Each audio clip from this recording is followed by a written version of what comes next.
Order. I'd like to call the meeting to order. Good morning, everybody.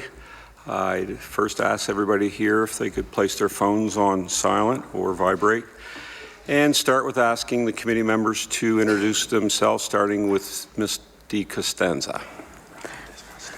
Rafa Di Costanzo, MLA Clayton Park West. Such a great name. Brendan McGuire, good morning, Halifax Atlantic.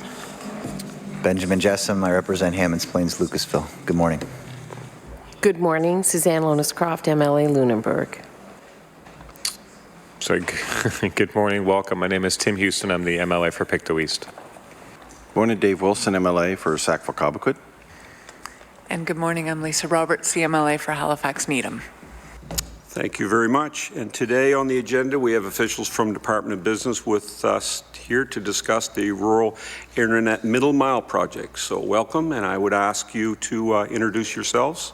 And when you're done with that, you can start with opening remarks. Thank you. Great. Thank you very much, Mr. Chair. Thank you for the opportunity to be here today to discuss the subject of today's meeting, Rural Internet Middle Mile Project. I'd like to introduce my two colleagues who are here with me. Monique Arsenault is the Director of Business Relations and Innovation, to my right. And one seat over is Kent Roberts, the Managing Director of Business Relations and Innovation of the Department of Business. I'll be making some brief remarks. This is my second visit here, and I will be briefer this time than last time. I do have two reports I would like to table. Would now be the opportune time, Mr. Chair, to table the reports. What I've tabled is the Bright Star Middle Mile and Last Mile strategy, the Last Mile strategy having just been recently concluded. But before I begin discussing the Bright Star Middle Mile and Last Mile strategies, I want to outline why high-speed internet is so important for our province, especially rural Nova Scotia, and why it should be considered as strategic economic infrastructure. We know there's a positive correlation between high-speed internet and positive gross domestic product or GDP growth. A number of studies, including reports from the World Bank, McKinsey Global Institute, the Organization for Cooperation and Development, show the economic importance of high-speed internet to economic growth. These studies demonstrate the power of the internet to drive growth, especially for small and medium-sized enterprises.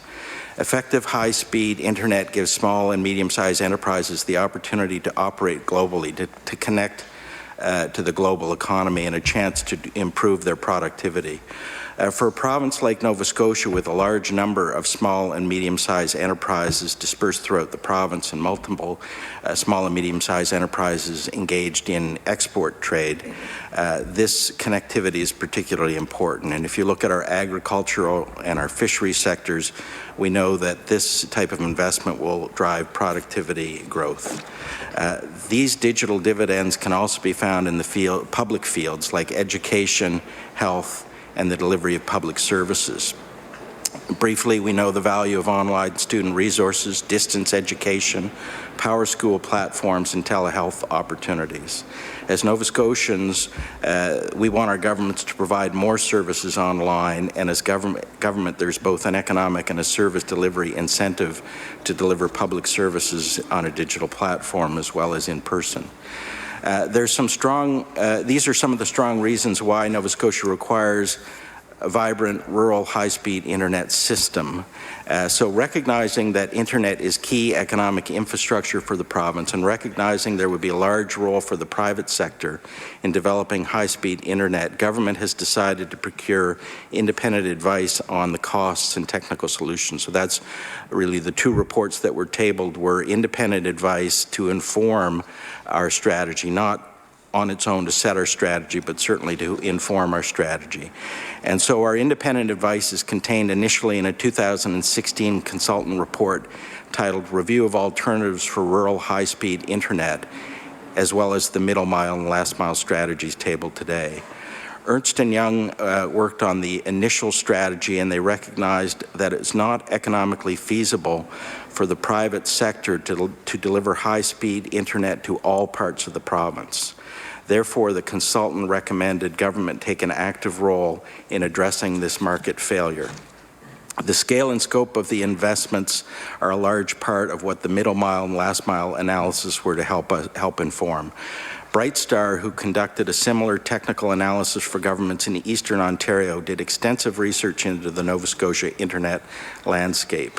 They created a demand and supply map using information from public and private sector sources, and by these means were able to provide recommendations related to the cost range, the internet speeds, and the timeliness of delivery of our ambitions. Moving forward, we're taking the information supplied by Brightstar and developing a long-term implementation strategy for the province. We recognize there are a number of important questions that need to be addressed, such as priorities and access. Our long-term goal is to create the foundation for inclusive economic growth and to increase social connectivity.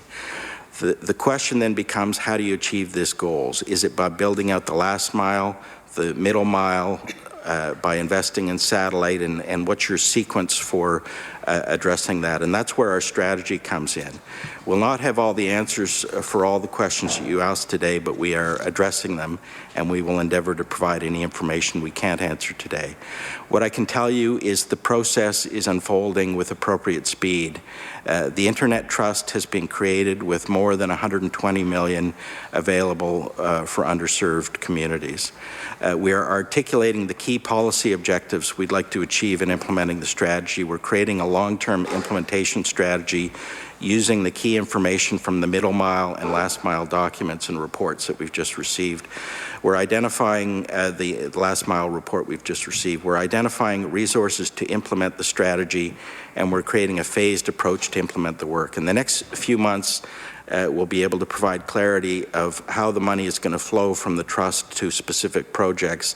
And later this year, I would expect funding commitments to flow from the trust to advance the strategy in Nova Scotia. As Brightstar acknowledges, we are looking at a multi-year rollout. These are large, complex technical problems and solutions. A large amount of preparatory work has been done already, but there's more to do. That said, the province is moving quickly. Financially, what the government has done is made one of the largest per capita investments, if not the largest, of any province in Canada in broadband. I think that bears repeating. The government has invested per capita probably the most of any province in Canada to high-speed internet for rural communities. The federal government also recognizes the importance of this issue, and they recently have announced the Connect to Innovate program, which will see 22 projects deployed in Nova Scotia. The Canadian Radio and Telephone Commission, or Telecommunications Commission, the CRTC, is working through its $750 million program for underserved communities in Canada. And we look forward to understanding more details about how they intend to invest those dollars, and expect to have more information on that later this year. But that's a $750 million CRTC national commitment, which Nova Scotia will be well positioned to avail. In closing, the public, business, and government recognizes the importance of connected communities. Improving high-speed internet will be an economic game changer for Nova Scotia, helping more businesses start and grow and creating jobs for Nova Scotians, particularly young Nova Scotians. Just as importantly, we know these digital dividends can be found in the fields of education, health, and the delivery of public services. So these are some of the reasons why Nova Scotia requires a strong, vibrant, rural high-speed internet system. Thank you. Thank you very much, Mr. Miller. We'll now begin questions with the Progressive Conservative Party. Mr. Houston for 20 minutes. Thank you, Mr. Chair. Thank you for the opening comments. I agree on the importance of improving internet access across Nova Scotia. I've written before that it would be the biggest economic development initiative since the railway, and I believe that to be the case. When did the province receive the Brightstar Middle Mile report? I'll ask my colleague to comment on that. Thank you, Deputy.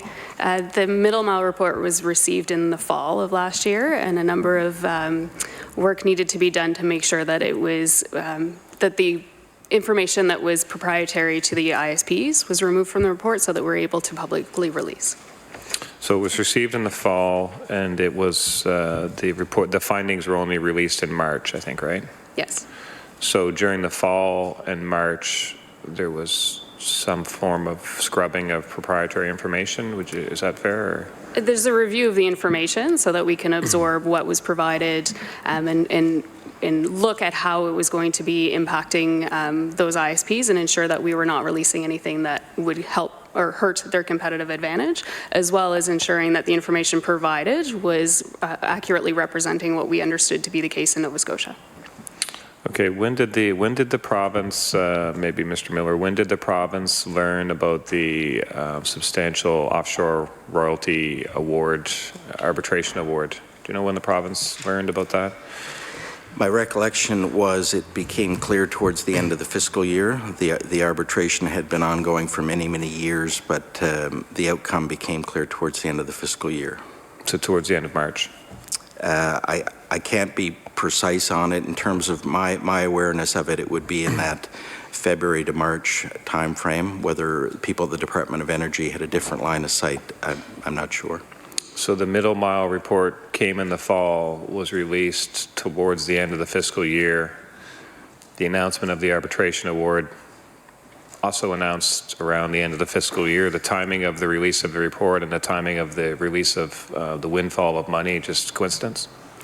Well, there was certainly an intention to advance an internet strategy, which the middle mile strategy was part of, and I think it was just a confluence of circumstances that put the province in a position where it would have resources to make a substantial investment in the middle mile strategy. So there was some kind of planning around having the resources to do some implementation and to release the report, I guess, the strategy?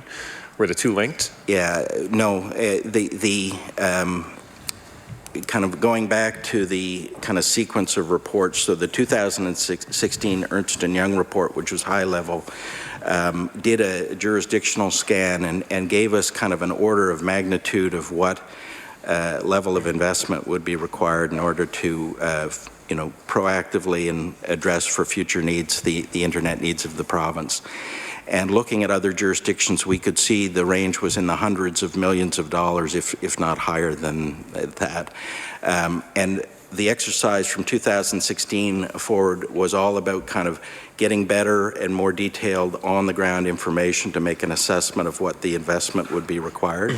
And at the time of the middle mile strategy, we had understood the investment would be in the $300 to $500 million range.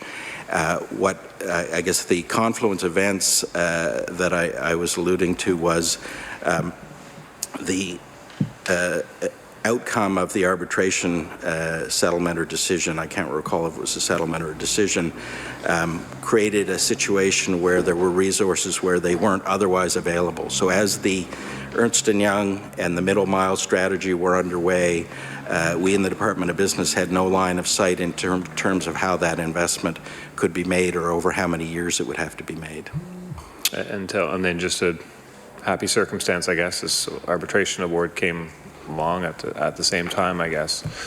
When did the government receive the last mile report? Again, I'll ask my colleague to give the precise answer on that. The draft of the last mile report was received at the end of March, and so again, work had to be done to absorb that information and to prepare for release. So was it a draft or was it a final at that time? Draft.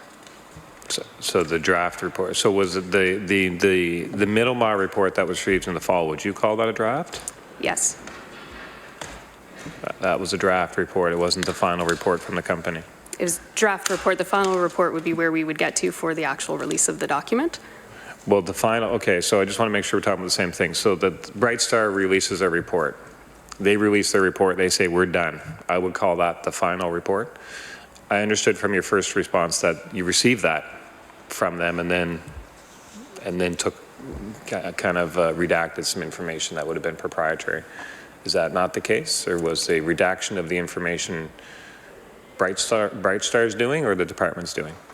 So the original reports received would both be drafts, so the middle mile and the fall would have been considered a draft, and as we work with them to refine that information to get it to the final version, as well as what we would have received for the last mile. So the last mile received at the end of March, we would consider draft as they would as well, and to allow for the going back and forth of making sure that the information to get to the final copy is what we are comfortable with for releasing for public perspective. Okay. So for the middle mile report, the draft comes in the fall, the final comes out in March, so there's a number of months that pass there. For the last mile report, the draft comes at the end of March, and the final comes out just short time later, just in time for this meeting, I guess, right? It was released this week, was it not? Yes. Yeah. So was there a push to get it ready for this meeting? So the time frame for this one, because a significant portion of the review is done through the middle mile work as well, so a lot of the methodology is similar, and so a lot of the analysis that we needed to do with this report had timing gains because we had done quite a bit of similar work through the middle mile report. So the time to take to get this one to release is not as significant because we were able to do a significant portion of that review last fall, and so that the timing of the report to get out for this week was when the report was available and approved to get released.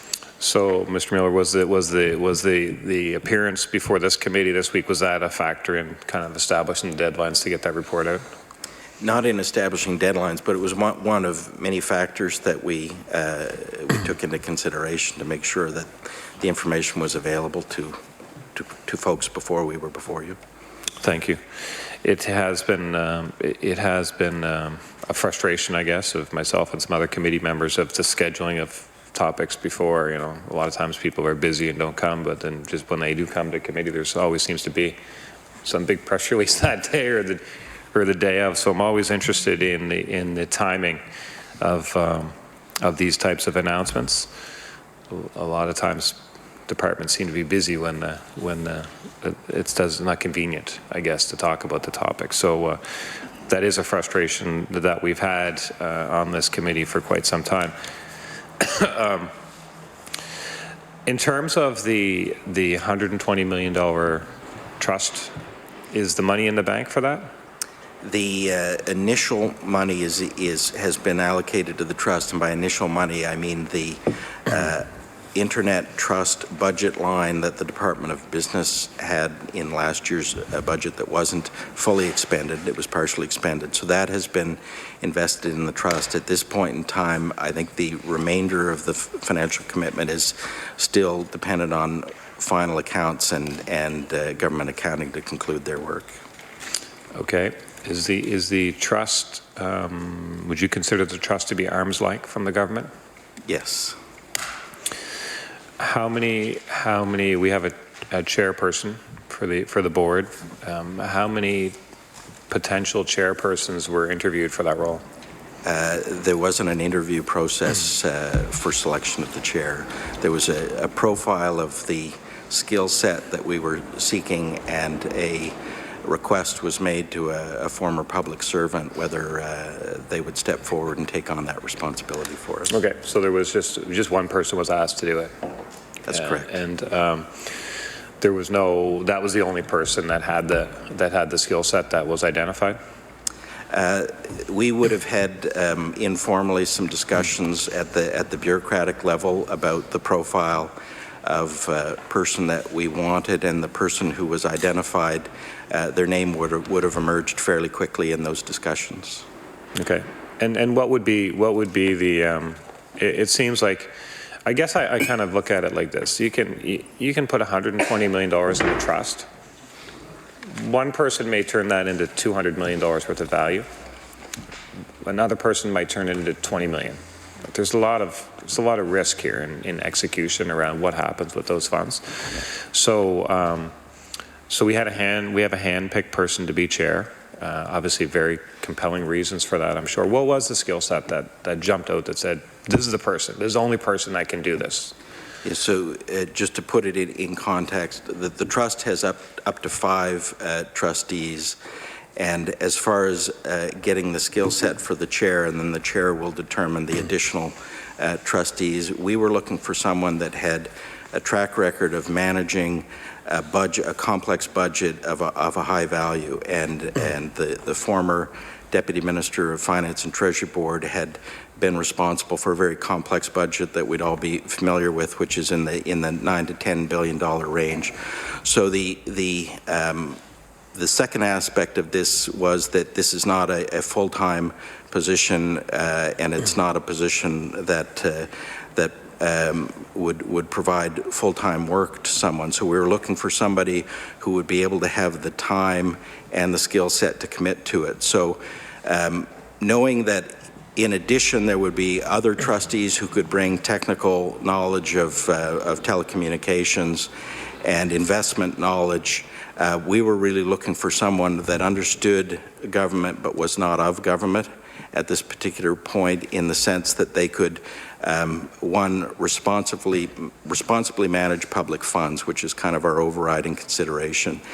And for that reason, having someone who had that as among the last stages of their career as a deputy minister just made that a very compelling choice for us in terms of confidence in abilities and integrity and effectiveness. So there was no, so basically it's a part-time job. Correct. Managing a $120 million project over the future of internet in this province is, I guess, a part-time gig in the eyes of the department. There was no, was there any discussion at all about let's open this up and see if we can find somebody else who has actually worked in industry around on a technological project, or it was just the decision was there's really only one person that we can put this to? Yeah, so the discussion of the skill sets needed and the competencies needed was part of the discussion, and certainly we anticipated that some technology background, some understanding of telecommunications would be an important piece. Understanding of municipalities would be an important piece, and understanding of management of public finances would be important pieces. In selecting the current chair, we felt we were achieving the management of public finances objective from a competency point of view, and that led to the recommendation by me after consultation with others that the chair should be approached to take this on, and it is very much not a full-time position. It's a part-time commitment. Okay, so it's an arm's length board, I guess you'd say, but run by a hand-picked person. Who will determine if the chair is doing a good job or not? The Minister of Business is the settler of the trust, and under the trust agreement there's a series of obligations that need to be met by the trustee, and ultimately the settler of the trust has the authority over the removal of a trustee who's not meeting expectations under the terms of the trust agreement. Okay, and is that a public document? Yes. These the expectations are? So the minister has the final say on how the trust is operating, whether it's operating effectively or not? No, the minister holds the trustees accountable and has the authority to take the steps necessary to remove a trustee. Yeah, and have the other trustees been appointed? There's been one additional trustee selected at this point. Okay, and you're trying to get 5? Up to 5. It's going to be the discretion of the managing trustee to determine whether they go with 5 or whether they go with 3. There will be an uneven number of trustees, but it's in the discretion of the managing trustee to make the additional appointments at this point. Okay. How long is the chairperson's contract for?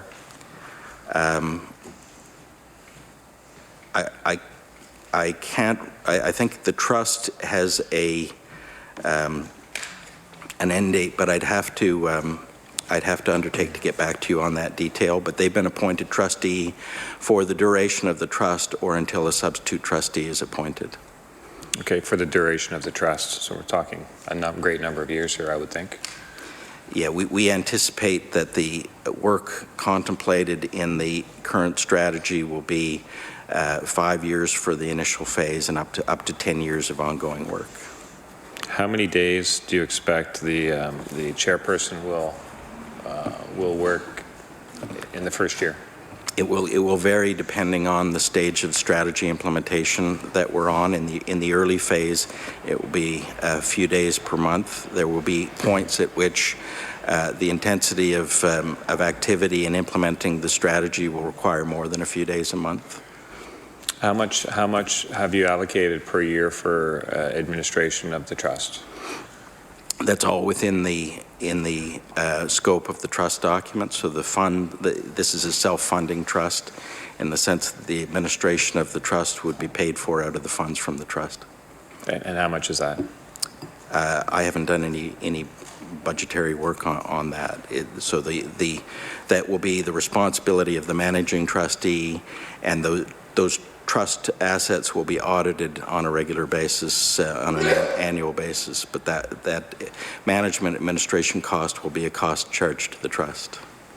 And the department does the department put $120 million into a trust and has no expectation of, like, what if the administration fees are $80 million in the first year? You have no expectation of. Yeah, that type of investment is not contemplated, and it's not the expectation that it would be anywhere close. But what type of investment is contemplated? This is going to be a very nimble operation with very little bureaucracy. They may require they'll require accounting, they'll require audit fees, and they'll require some level of administration, but it may be a single person or a couple of people. I wouldn't anticipate, based on the larger implementation strategy, that the Internet Funding Trust becomes a large organization with a huge demand for administration or administrative costs.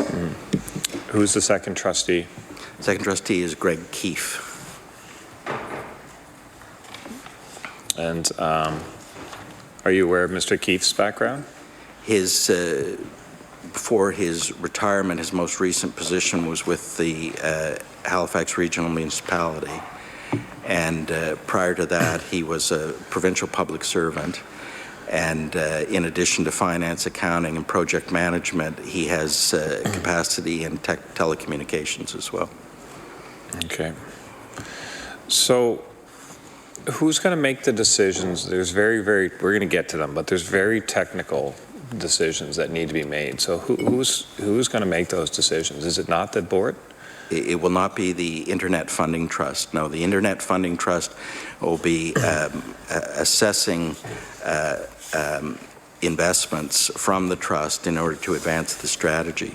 But the actual implementation of the strategy, the policy framework is the responsibility of the Department of Business. And then there's a plan to develop a strategic economic infrastructure Crown Corporation. This was mentioned in the budget speech.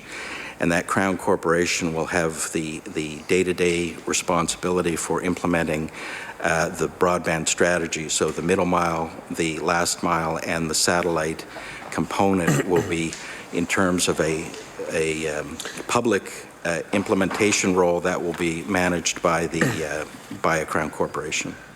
So you have the department weighing in on strategy, you have a Crown Corp weighing in on strategy, and you have a board of trustees essentially rubber stamping the expenditures. Is that kind of what's No, our objective is to protect the public interest and set the broad policy objectives to drive economic growth and to also create a strategy that will allow for the delivery of public services through an effective internet strategy. So strategy is very much with the Department of Business. But the implementation, so the negotiation of service level agreements, the implementation of the actual on-the-ground work in consultation with private sector participants or in negotiation or RFP with private sector participants will be run by the Crown Corporation. Time has expired. Unfortunately, we'll now turn to the NDP party for 20 minutes. Mr. Dave Wilson. Thank you, Mr. Chair, and thank you for being here. I just want to take some notes as you had your opening comments and during some of the questions, just to get some clarification. So you had mentioned the federal government had invested in about 22 projects. Is that what? Because I know the federal government, both levels of government have indicated that this is an issue across the country and in the province. So is that correct? 22 projects you mentioned that the federal government invested in or have announced that they will be investing in the province. Is that correct? To answer that one. Yes, that's correct, 22. Is there any, will there be any federal money going towards the trust or is the federal projects completely separate than the initiatives that we'll see come out of that trust? The federal projects will go to the proponents who applied to the federal program. So it's the Connect to Innovate program that was just recently announced. So the applicants through that will receive the funding, those who were successful. There will be alignment with the trust. So if there's provincial support required, they will have the ability to seek those funds through the trust. And the work that is done through the strategy implementation will have to ensure alignment with these projects as well to make sure they're taken into consideration. Okay. Was there an ask to maybe supply some funding to the trust so that both levels of government are working together to address the needs in the province, or are you satisfied that the project or the projects that in the announcement made through the federal government will meet and align with the trust's initiatives? The deadline for that specific program was April of 2017, so the timeline for applications was closed, so the trust was not an eligible applicant to receive the funds, unfortunately. All right, fair, thank you. I know during the last session, during question period, that the middle mile infrastructure, the minister had indicated during question period that the middle mile infrastructure will be public infrastructure. Can you confirm that is still the case, or could you expand on what that may look like and what was the minister, what was behind the minister's comments during question period about public infrastructure and that infrastructure will stay public? So the intention is to address market failure with public investment in infrastructure. I haven't had a specific conversation, but from a strategy point of view, what we anticipate is using public investment to address where market failures exist, where the private sector will not, because of the economic circumstances or the demand-supply equation not lining up, that there will be the need for a public investment in the infrastructure. Who do you foresee owning the last mile or middle mile infrastructure? Are you anticipating that ownership will be in provincial hands, or is it through municipalities, cooperative, some of the larger players in the province? There are scenarios where municipalities may choose to become or partner with parties and own systems. I can't comment on that. In terms of ownership of the broadband system as it now exists in Nova Scotia, it's predominantly privately owned. So our existing network is predominantly private. And what we have done is had a middle mile and last mile strategy to identify gaps. In light of that, without limiting the options available as the strategy evolves, our current thinking is the gaps will be addressed with privately owned assets, publicly funded.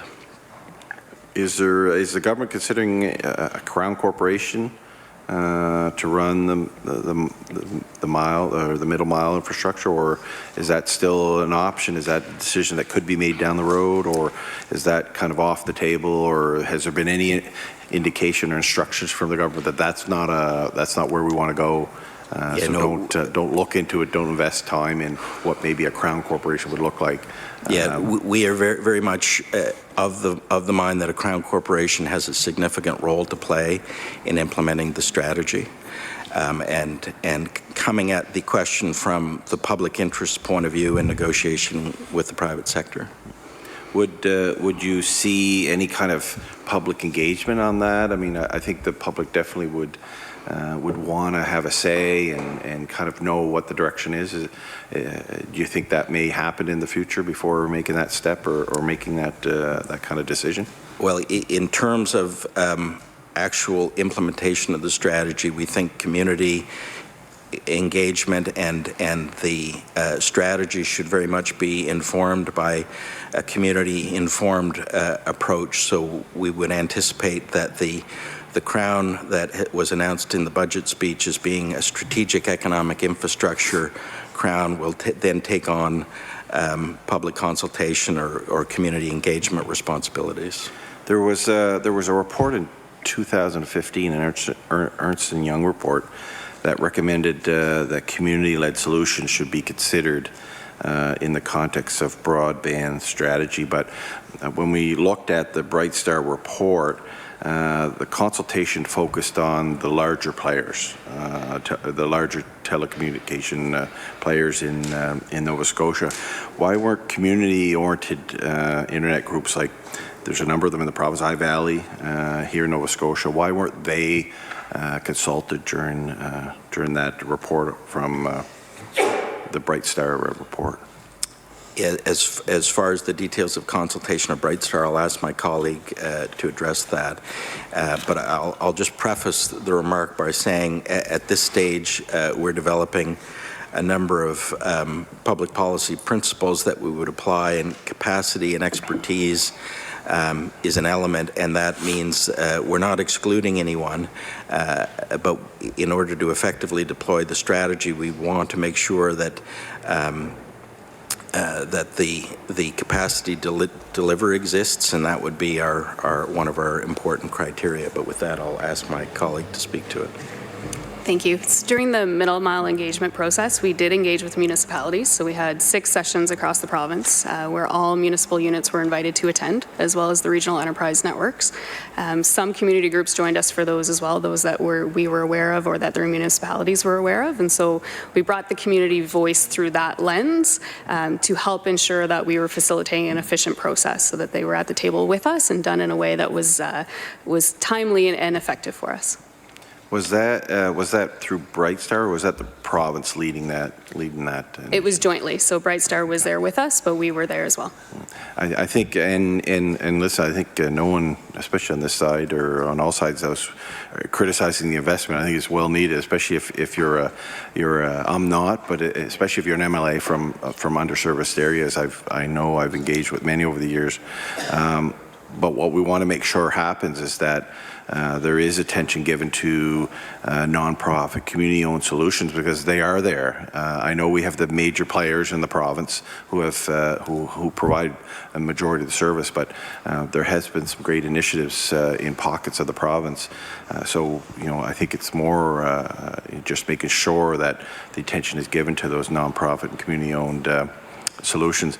I mentioned iValley, and I know in recent media, the President, Terry Dalton, had indicated that the last mile report vastly underestimated the underserviced households in the province.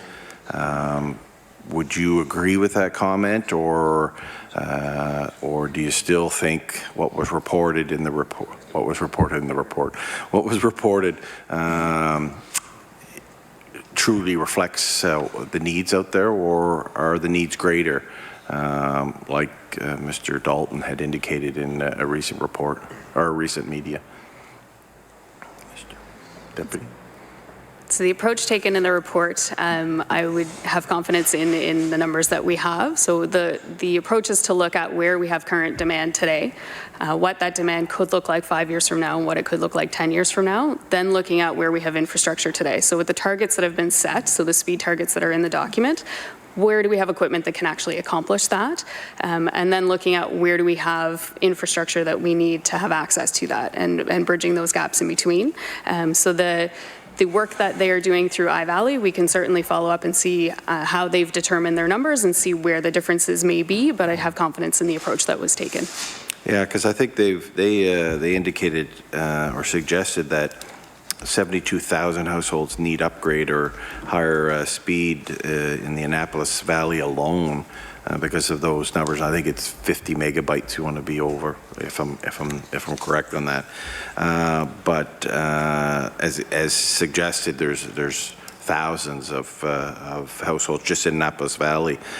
Would you agree with that? Is that and I'm encouraged that you'll hopefully reach out and engage with companies like iValley and that. Would you say that those remarks, those stats are could possibly be the reality that people in outside the major cities have with their connection to the internet? We know that we certainly have a large portion of the province that is considered underserved based on the targets that we are aiming for. Again, our numbers versus their numbers, I would have to look at their methodology to attain, but we certainly appreciate that there is a significant portion that are challenging currently. All right. Do you envision larger projects to address the infrastructure needs throughout the province, or do you see smaller projects having the ability to see reality to address the needs? Has there been any decision made on how you see those projects that would get support in the province under the trust? So the approach to the size of the project will be focused solely on the goal that we're trying to accomplish with the project. So setting the target for quality of service, the speed targets that we're trying to reach, the quality that we want to attain, and the overall coverage that we want to attain is going to be the policy lens around what those projects could look like. So how the province gets approached and prioritized will be impacted by all of those things. So whether it's large or small is part of the implementation process that is about to be undertaken. So has there been any instructions given to create those targets? So I think really what I'm trying to get at is making sure that we don't have policy or targets in place that would limit some of the smaller players from trying to gain access to some of the funds to address needs. Has there been any decision made on, say, the number of residents you can hopefully upgrade when it comes to providing the internet service? So that policy work is underway now to determine some of those things. When we looked at the Bright Star work and looked at the speed targets that were set, a lot of the considerations within that were setting targets that do apply to any size of ISP. So if you're looking at a 25 megabit service, the majority of our companies, and I would say all currently, have the ability to do that. And so we wanted to ensure that we weren't setting targets that were so beyond what our small companies could do. So it's taken into consideration in that lens, and then the policy work as we continue for implementation is underway currently. So will the trust or another body play a role in facilitating collaboration and coordination between, say, municipalities, community co-ops, or will the trust be there just to approve funding applications once the program is and the details of the programs are set? So the trust will do the funding approval as mentioned, and as the deputy mentioned previously, the engagement work will be done through the Crown that is responsible for the implementation of the strategy. We are still doing some of that work ourselves as well, so we will be actually holding a teleconference with mayors, wardens and CAOs this week to give some updates on the last mile report and answer any questions they have. I was also recently with the Regional Enterprise Network reporting to their CEOs as well, giving them updates as well. So that work will be ongoing, but mainly will shift to the Crown once that is functional and up and running. Will the trust fund the planning stages for any corporation or any corporation identity that, because that's going to be an important part of hopefully gaining access to some of the funds. So will there be any funding to help plan or during the planning stages for any organization out there? That hasn't been determined at this point, but certainly a consideration that we can put forward to them. Okay. And if the trust just works on an application by application basis, will it collaborate and coordinate the middle mile projects just a second here. I'll go to X. So I know my colleague mentioned a little bit about the makeup of the board. So we heard today there's an additional, Greg Keith has joined the board. When do you anticipate having a full slate of board members? Has that been determined, or is that just an ongoing working project, and then hopefully you'll get to a full complement of board members? So the timeline in the trust agreement... Mr. Miller? The timeline in the trust agreement would be the end of June. So the managing trustee has discretion, sole discretion, to determine how many of the available board or trustee positions get filled. It can be up to 5. There's 2 now, and she will have until the end of June to make her final determinations. And is it the chair that's drafting those terms, or is that coming out of the department? It's the chair. At this point, the trust has a separate legal existence and is managed by the existing managing trustee.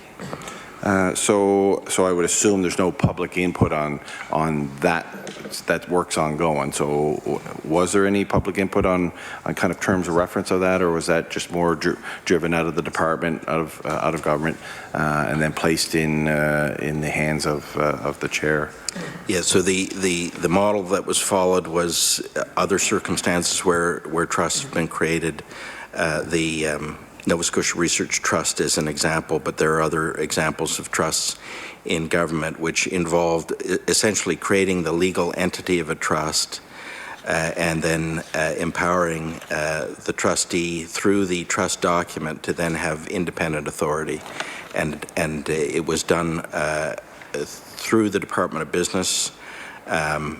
So our solicitor, the Department of Business, was involved in drafting the document. There was no public consultation element to that process.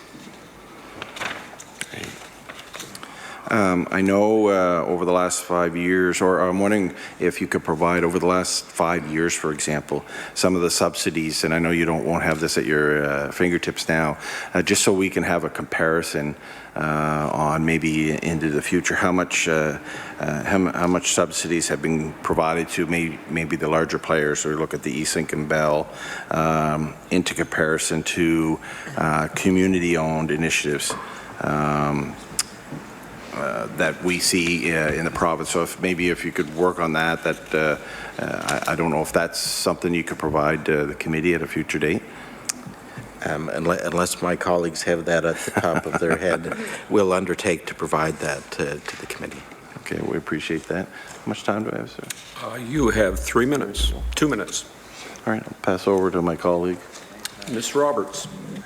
Thank you very much. I'm just going to ask for a bit of clarity about the Crown. So we're referring to the Crown, but this is not a Crown corporation that is currently up and running, if I understand it correctly.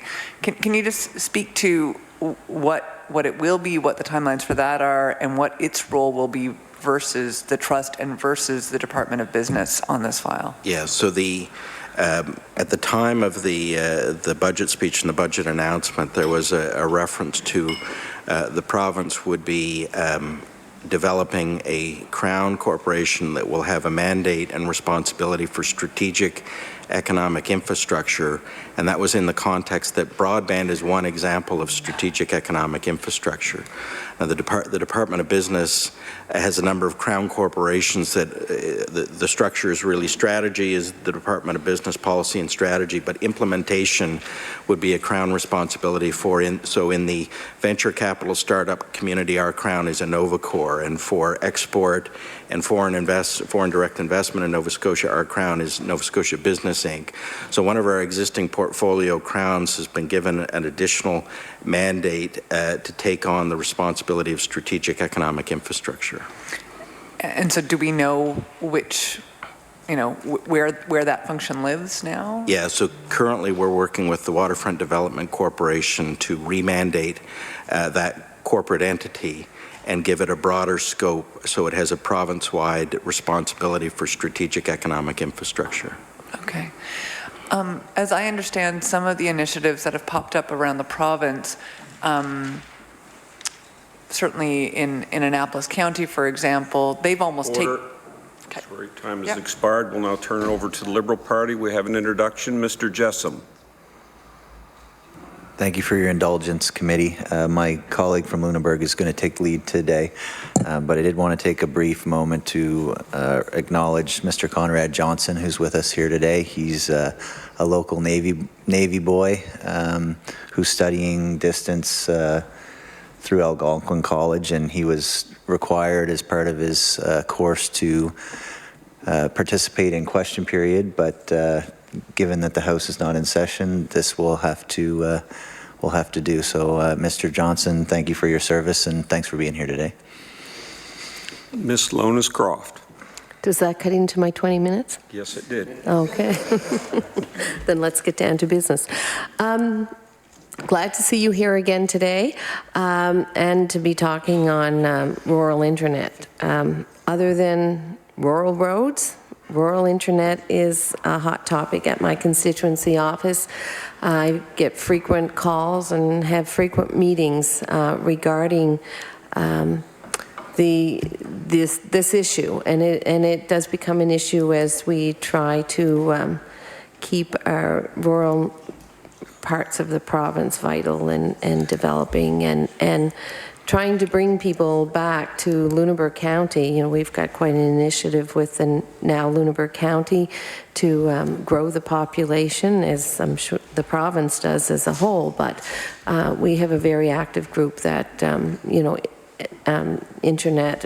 rural internet is very important to, as well as our municipality, the municipal district of Lunenburg. They've been very active in achieving better services for the residents of the district. So, you know, I was getting lots of calls about the middle mile. When is this report coming out? And then we have the last mile. So can you just give me a description of the differences between the two studies that you've done? Although I could try to answer that, I'll ask my colleague, Monique. Ms. Arsenault? Yes. You answer it quite well.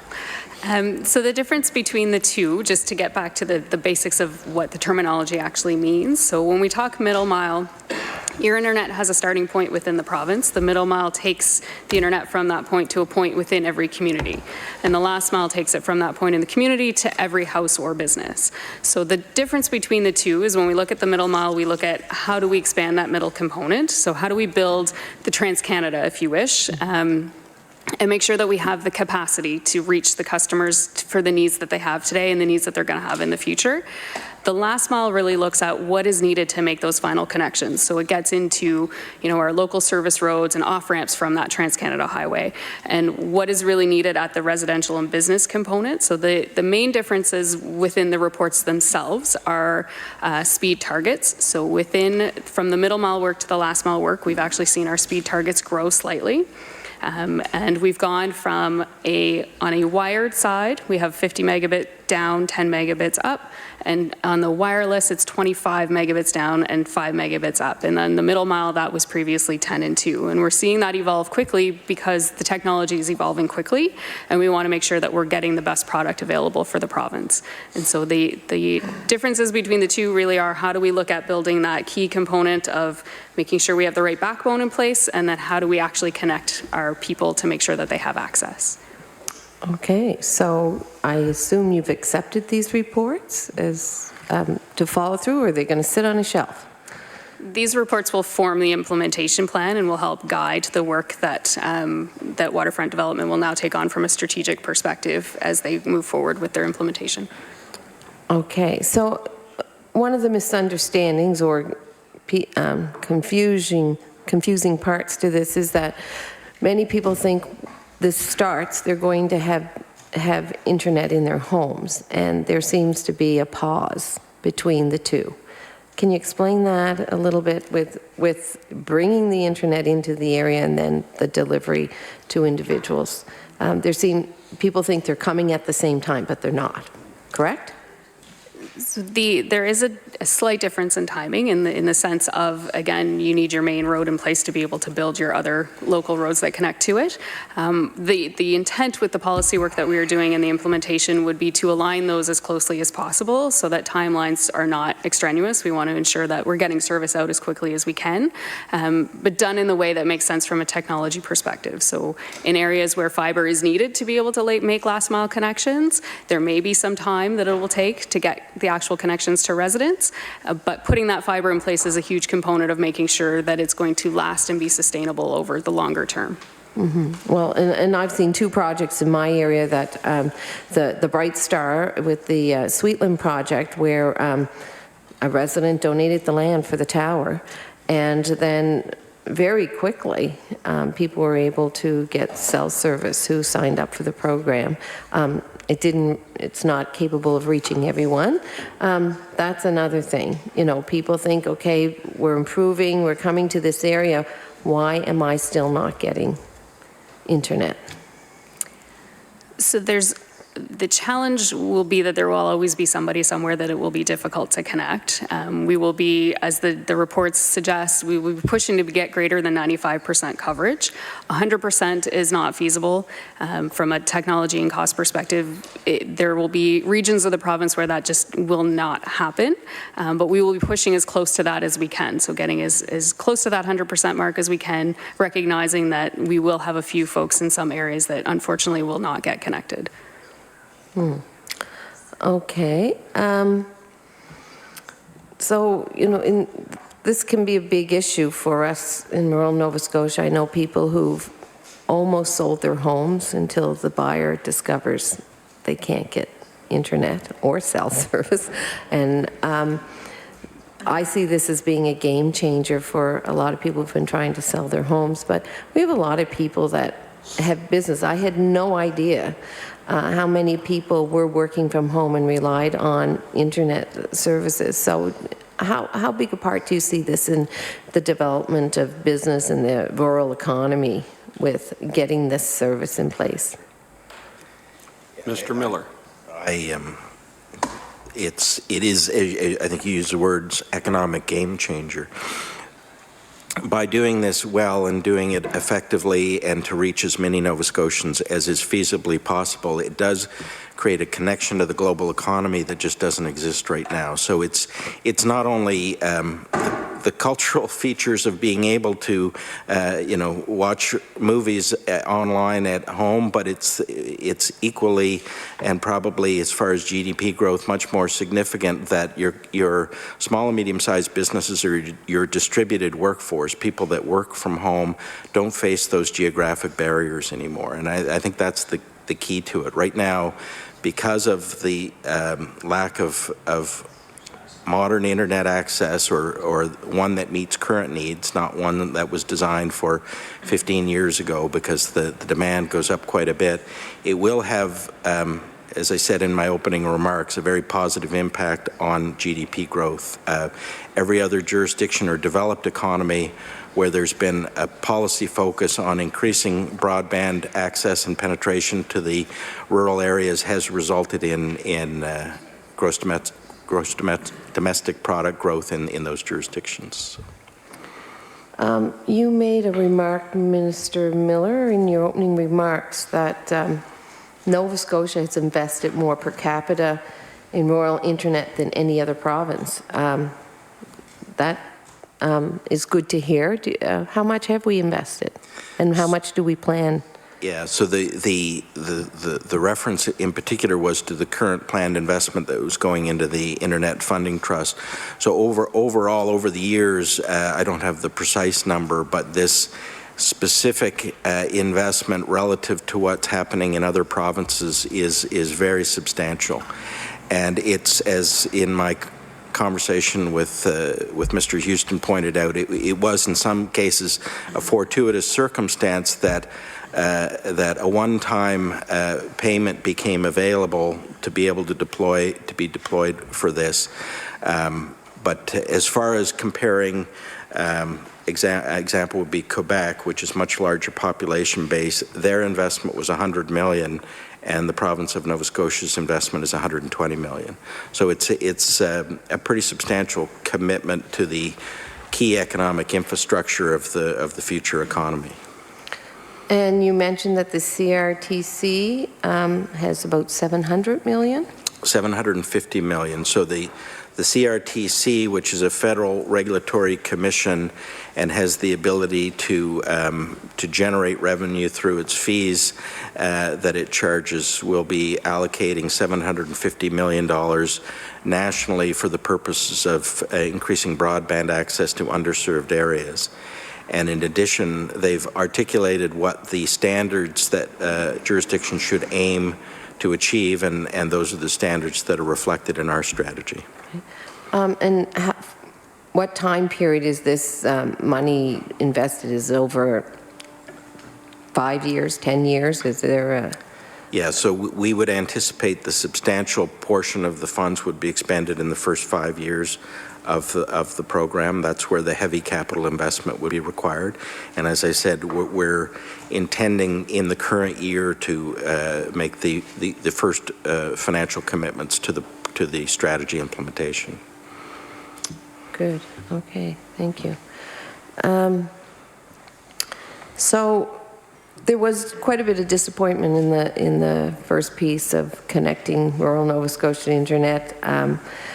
In a recent announcement that I took part in the district of Lunenburg, there were people who attended the announcement, and Eastlink is going to be the provider, and there was a lot of concern that with the history that Eastlink had, are we setting ourselves up for failure? What is put in place now to guarantee, assure people that this is not going to happen again? Is there going to be audits? What's going to take place that these people are going to see themselves getting rural internet? So I'll start that question, and their response to that question, ask my colleagues to follow up. As when you refer to the earlier program, I presume you mean the 2007 program. 2007 program. Yeah, which was an ambitious program for its day, and the element that in retrospect became evident is the pace at which the demand for broadband access was scaling up quicker than was anticipated at that time. So one of the key lessons for the new strategy is to make sure it's scalable, and then it's the phrase that's often used is evergreen, but it's refreshed, and that the contractual arrangements that are entered into with the internet service providers carry with it a very clear obligation to upgrade technology as technology changes, and to meet service level expectations that are in the public interest and are articulated by the public interest, being our Department of Business and then the Crown Corporation that will be responsible for implementation. So, you know, people kind of make their best decisions with the information they have available, so I don't mean to criticize the 2007 process, but what wasn't anticipated was technological change and scalability. So that's our number one commitment. And then two, having very clear articulated service level expectations, which then get enforced. So to be smart contractors in the execution of the strategy would be a second key element of that. With that, Smart contractors, can you explain? Well, I mean really investing the upfront time and developing very strong contractual arrangements that protect the public interest, rather than you know, shortchanging the initial work required in order to develop the strategy effectively and have really strong contracts. Because ultimately, the contracts are what we as the government will have, not we. The government will have the contractual obligations to deliver on the expectations articulated in the contract. Okay. Ms. Arsenault? The only thing I'll add to that is that a component of the Bright Star team that we've been working with to develop the strategy is also a group called the Eastern Ontario Regional Network. They've done a project in their area which is similar size and scope to what Nova Scotia is facing. And they really, as we looked across the country, are sort of leading edge in that type of service level agreement. So they have experience in working with the companies that were successful in bidding on their work, in holding them accountable to making sure that that network gets upgraded. So their contracts essentially are built so that the infrastructure runs optimally on a certain committed level. So if it's a tower, for example, and you put 100 customers on it, it's going to work really well. As soon as you put 120, the service starts to go down and go down even further the more people you put on it. So the way their contracts work is they monitor over time how the infrastructure is actually performing from an engineering perspective. And when they see that that network is not performing optimally, they have the ability within their contracts to hold the companies responsible to invest to fix those issues. So working with a group like that, we have the ability to learn from what they've done, build off those contracts, learn from things that they now identify to say, we might have done it a little bit differently, and we have the ability to glean that expertise in how we would build our contracts to make sure that we get the best accountability for the province. Okay, great. How many more minutes? You have 4 minutes. 4 minutes, okay. And I'd like to switch over. Which was decided on first, a trust or engaging waterfront development in this delivery of service? Yeah, so the conclusion was reached really, it's one of these situations where we looked at what the needs would be, and there's the funding need and then the execution of strategy need. And I think it'd be fair to say both were arrived at a similar time. When we modeled what needed to happen, we needed resources and we needed implementation, and we came to the conclusion that the right division of responsibilities would put in the hands of the trust financial oversight and funding, and then a crown or an entity. It wasn't specifically waterfront that was in mind in the modeling, but then looking at the timelines and the ability to scale and remandate an existing crown corporation, it led us to that conclusion. But to be direct, we kind of arrived at the structure at roughly the same time. Okay, so what was the thinking behind setting up a trust? Why was that important? So the value of a trust is it allows a commitment to be made to a specific project, and it puts the money in the hands of an independent legal entity with an oversight responsibility that can do multi-year planning. And in the normal cycle of government, it's an annual government planning process. So we've got the aspect of, to achieve a public objective, the opportunity to do multi-year planning. And we looked at other models like the Research Nova Scotia Trust, and there are a number of other trusts throughout government. In fact, looking at the federal level, the Canada Council, as an example, that funds arts, was initially set up as a trust. So we looked at different models and came to the conclusion that if you want to have a multi-year commitment of resources to achieve a particular objective, a trust was a very good, tried and true model for that. So say we get some of this $750,000 from the CRTC. Would that go into the trust or into the hands of the waterfront development? Perhaps neither, because that program is still yet to be defined by the CRTC. Exactly how they'll deploy the funds is not known with certainty. The expectation I would have is that they would probably model something where they're having funds flow to internet service providers or other entities that are going to actually deliver, rather than having the provincial role as an intermediary. But that's speculation on my part.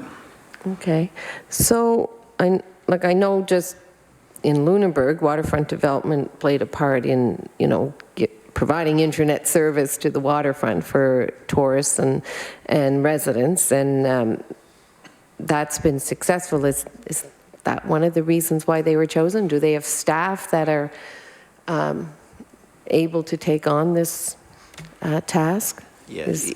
Not specifically, although their project management expertise is a relevant consideration, but in looking at the strategy development, there was a question of, do we start from scratch? Do we create a new entity with a new board of directors, with all the structure that goes along with ramping up a new entity, or do we remandate an existing entity? And in terms of wanting to do this project as fast as reasonably possible, but also taking the time to do it right, we reached the conclusion that remandating an existing...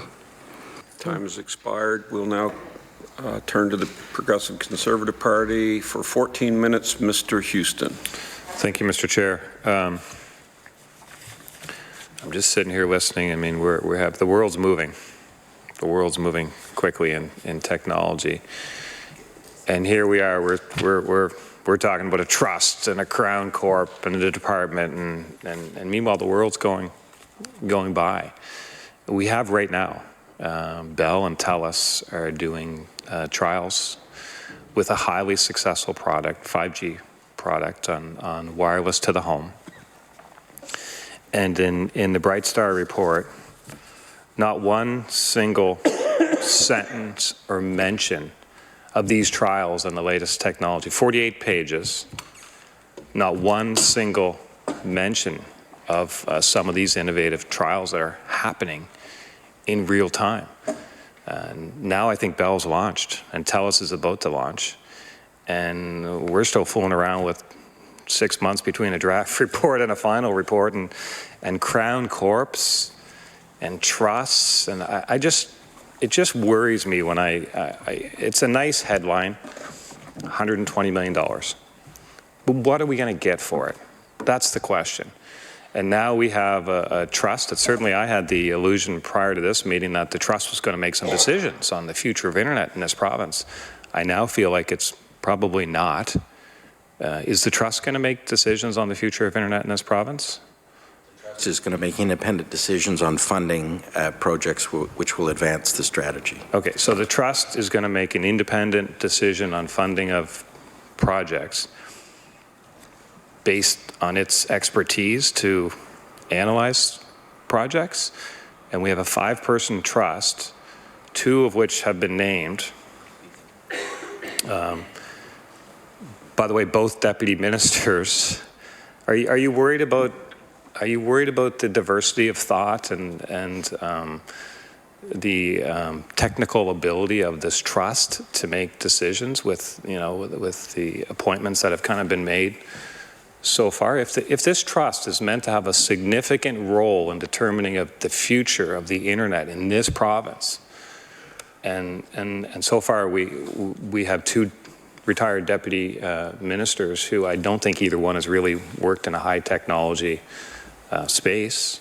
You mentioned perhaps Mr. Keefe did at some point in his career, but other than that, I don't think either one of them has a lot of experience in high technology. Future of the internet in this province, pretty high technology business. Do you get a sense why I would be concerned about how this is structured, and are we spinning our wheels here?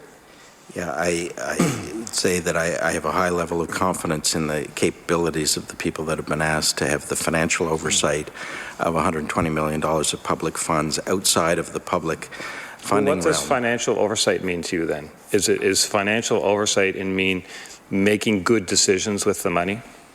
Yeah, it means being able to fund the implementation of a strategy which will be done on a public-private level, with the public interest being protected by a Crown Corporation and private providers wanting to do what they do, which is deliver their services at the highest profit margin that the market can bear. Do you envision a scenario where a project would come to the trust and the trust would say, no, not a good project?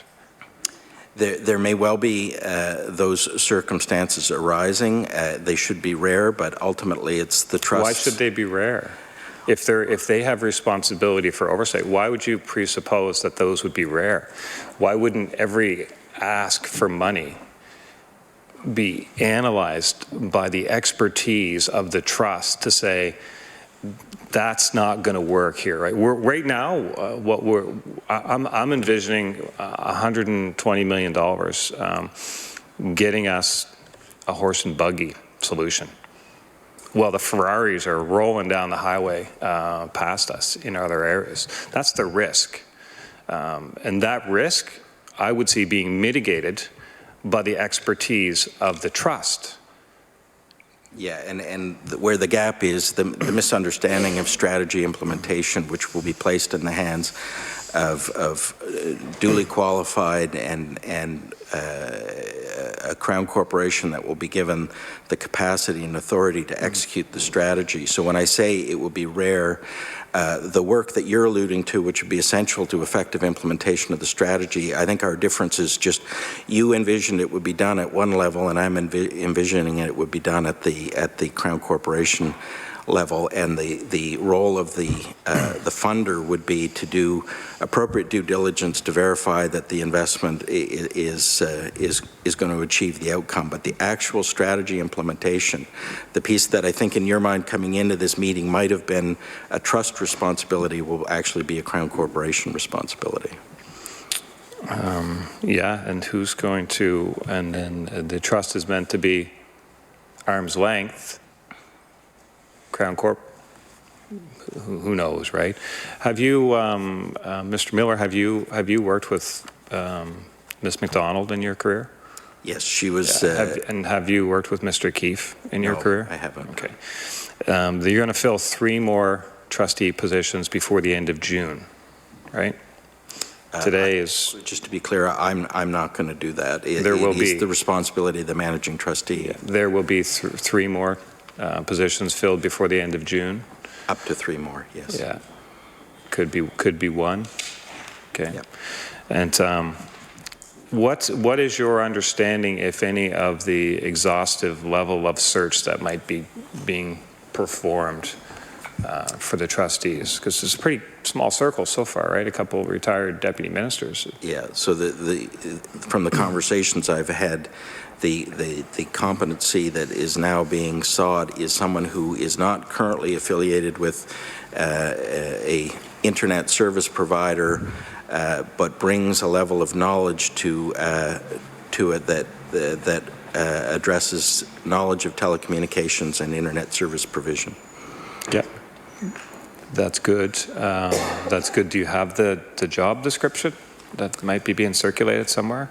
Again, this is in the hands of the managing trustee, and under the trust agreement, having formed the trust managing trustee has the responsibility for between the formation of the trust and the end of June, filling the roles in her discretion.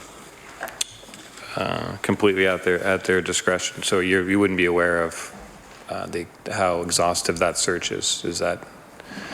Yeah. Like you mentioned, okay, so I guess what I'm curious is it the same type of search that we saw for the chair? So the chair, I think I don't want to oversimplify it, but it sounded like few people sat around the department and very quickly, in your words, came up with the one person who should be the chair for this.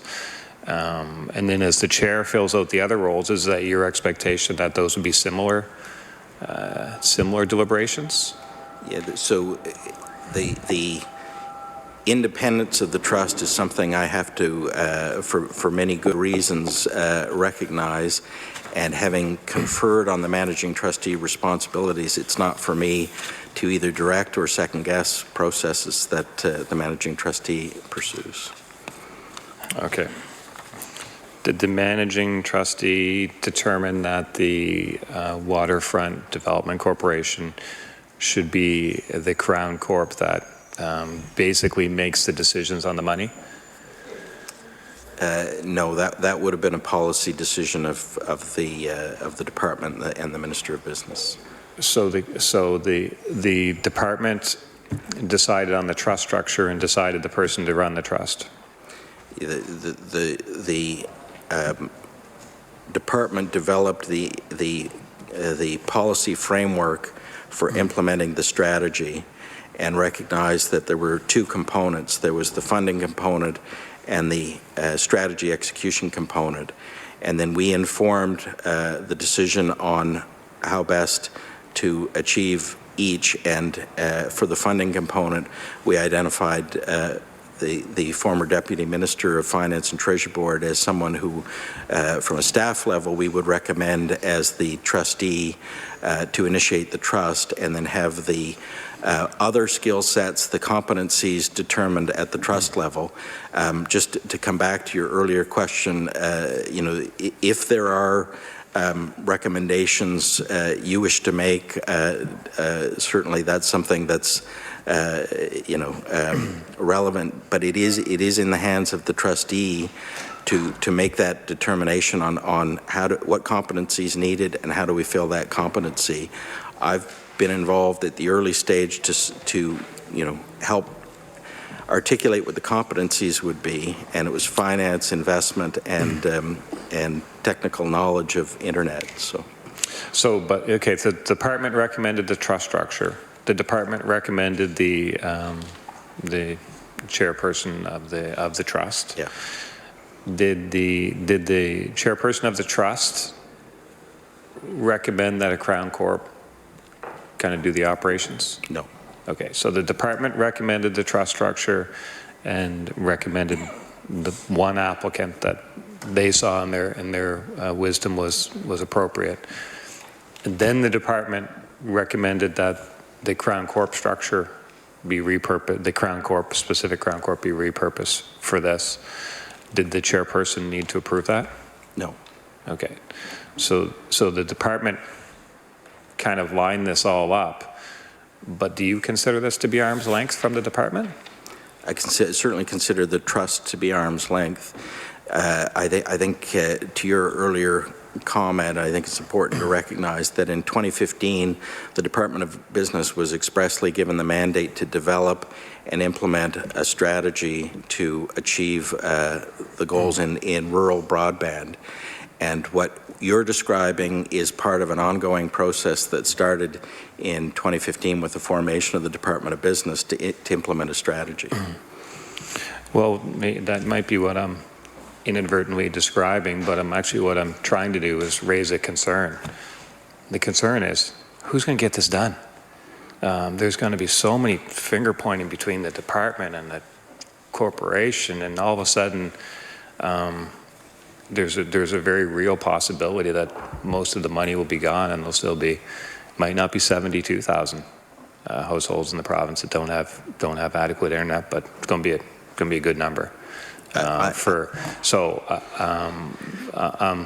concerned about accountability for this money is really that's what I'm trying to raise. Is I'm very concerned about the ultimate accountability for this money, and the only way that we can get good value for this money is if we're making sure that people with the right expertise are pulling the strings, and I don't see that so far.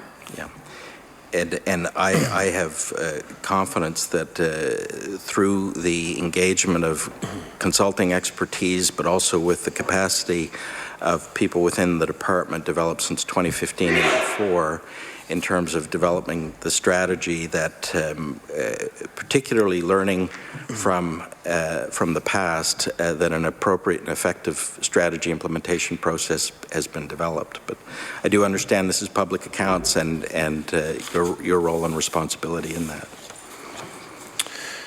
Would you be concerned that the 48-page Bright Star report never mentioned the Bell wireless to home solution? Would you be concerned about that? The technology that can be deployed is not in any way limited by the advice from the consultants, and that what they were addressing was in particular service gaps in low density areas of the province or lower density areas of the province. But I'll ask my colleague Monique to step in on this, but there seems to be a presumption that 5G is, if the words specifically aren't there, that it's somehow not.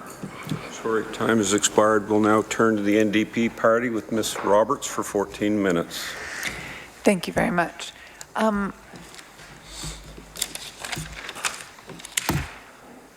Mr. Miller, I think I heard you say in an earlier answer that these will be, referring to the middle mile, these will be privately owned assets that are publicly funded. Is that accurate? That's the current frame of reference. And so does that change with the involvement of the Waterfront Development Corporation, with the involvement of a Crown corporation in this mix? No, not at this point, no. And so, you know, earlier when we asked a question during question period in the last spring session, the minister said that this will not be giving funds away to corporations. Are we giving funds away to corporations to respond to a market failure?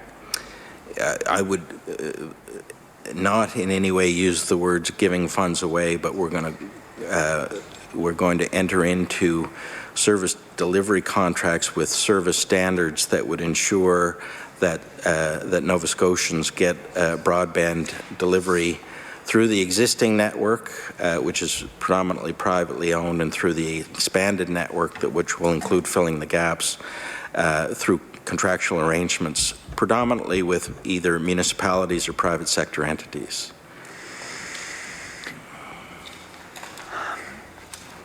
I looked briefly at Brightstar's website just to try to understand them a little bit more, and they make reference to working, you know, with a number of different clients, though I didn't see any reference to them working with government. And I'm questioning whether, you know, these reports might have looked quite different if somebody had approached this same challenge with, you know, with the idea of internet as strategic public infrastructure as their frame of reference. Would you comment on that? I'll start briefly. The Brightstar had a number of positive features, but one was that they were connected to and worked with the Eastern Ontario Regional Network. And we looked at that particular area and saw, one, the challenge, the population base. We saw some very transferable skills and knowledge that would allow us to benefit from both the trials and errors that happen in other jurisdictions. But with that, I'll ask my colleague to jump in. Thank you. Ms. Arsenault. Thank you. So the project in Ontario, I would say, is in the public realm in the sense that the entity, Eastern Ontario Regional Network, is a municipal formed entity, and so their responsibility is to their constituents in that respect. Their board is made up of county CAOs, and their project was funded through federal, provincial, and municipal funds. And so the Brightstar Group has worked with them in conjunction on projects like that, and worked with other local municipalities as well in their projects. So they do have that familiarity. Their lens may be from their business lens, but their partners certainly have the public value lens. And so in that project, who actually owns the middle mile, who owns the infrastructure? In the Ontario project, there's a mix of ownership. Through their federal funding that they received, they were required to have partial partial ownership of their assets. So they have ownership up to 51% for a period of 7 years, and then they sell it back to the private sector. And so it's simply a requirement of their funding mix. So there are other models out there. In Olds, Alberta, I know that the town owns a network and is actually being able to attract high-tech entrepreneurs away from Calgary as a result of great internet access. In southwestern Ontario, also, there's a not-for-profit collective broadband initiative. So there are different options out there, which could involve us investing in internet connectivity as public infrastructure for the long term, which seems to be the direction that Annapolis County is going in. I'm wondering, in 2016, I think it was, there was a $1.4 million fund that was made available to municipalities and other groups in Nova Scotia for projects up to $75,000, which seems like actually a very small cap in terms of funding. It seems like a small pot, and it seems like a small limit on funding proposals. But it seemed to be well subscribed. What impact did those investments have in terms of actual actual end users being able to access internet in some of those gaps that have existed in Nova Scotia. So the intent of that program, from our perspective, was the funds was used to put the infrastructure in place. So that is the component that we can speak to. So 18 of those 22 have reached completion, and so the actual equipment is now in place.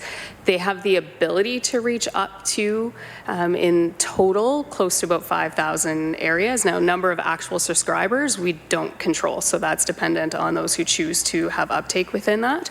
So we've put equipment in place that could reach up to that many people currently. How has that experience informed where we're going with this strategy now? So those projects help support on a local level and get infrastructure in place.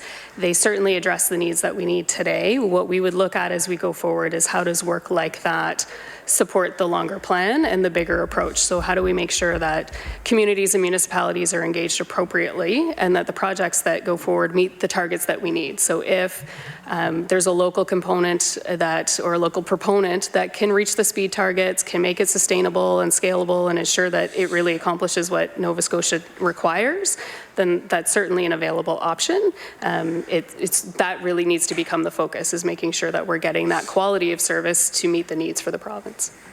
Okay. There's strategy is used a lot in these documents and in this conversation. The Bright Star reports are referred to as the middle mile strategy and the last mile strategy. Do we actually at this point have a strategy that is finalized as a result of these reports? Do we have a strategy for how we're building this? So these two reports are reference designs. So these show at the high level, here's what we require across the province. So it's giving us an educated position to understand what we need to do. The next phase is taking those two documents to guide the implementation plan. So how do you now approach putting actual equipment across the province? That's the next step of the work that Waterfront Development will be engaged to do. Would you say that we got what we expected and anticipated from these Bright Star reports, given that they're referred to as strategy, but like you say that when I look at the recommendations, they're still sort of aspirational. They're not strategy, they're aspirational. We should connect 95% of Nova Scotians. We should have 50 megabytes per second download capability. We should build this in 2 to 5 years. That to me feels still kind of fairly high level up there and aspirational, as opposed to here we're giving you a plan to follow for how you can get this done. Yeah, I appreciate the perspective on that and would agree that that would be how it would present itself. The distinction is the work that we did with Bright Star was to give us an unbiased view of what we needed. So the only groups in the province that can say here's exactly where it's going to go when are the companies that are actually going to provide the service. So the approach with this was how do we ensure that the province is informed on what is really required. So if you go out to the market and say, we want to address internet, do you require provincial investment, and leave that in the leave that in the hands of industry to inform that decision, we don't have what we need as information to validate whether or not that is correct. What this does is allow us to say, knowing what we know today, knowing that here's the pockets of people that we need to make sure that we are getting service to, and here's where we know we have equipment today, what is it really going to take to fill those gaps? So the work that they've done is an unbiased view of that to inform government on what the investment might be required to make the business case for industry to do it. So the next step of that is to now go out to the marketplace, engage those who can provide the service, and get to that next level of detail to say this is exactly where it's going to go, exactly where it's going to be, and exactly how many people will get covered in these regions through that process. And in regions of the province where municipalities and nonprofit groups have already responded to gaps that exist, are you discounting them as potential players moving forward and to respond to these requirements as are laid out in the Bright Star report? And not discounting from a potential proponent. So if there are groups out there who have solutions, again, it's going to come down to the quality of that solution. So if they can meet the targets, they can meet the coverage, they can show that they can maintain it, they can show that they can sustain it, then certainly it would meet the criteria. The eligible beneficiaries through the trust are currently municipalities, internet service providers, and those proponents who were successful in receiving Connect to Innovate funding through the federal program. So a community group currently is not eligible directly through the trust. However, they could work with a municipal partner or with their internet service provider and be eligible through that avenue.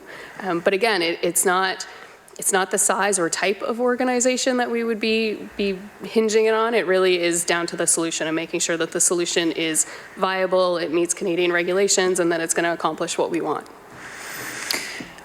But the bottom line that I think I'm hearing is that the bulk of the funding in that $120 million will go to industry to do what the market is not doing currently. Am I correct in that?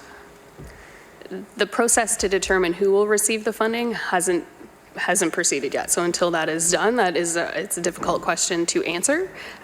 It could potentially be a mix. It could potentially be one or the other. Until that competitive process is completed, the answer isn't no. Okay.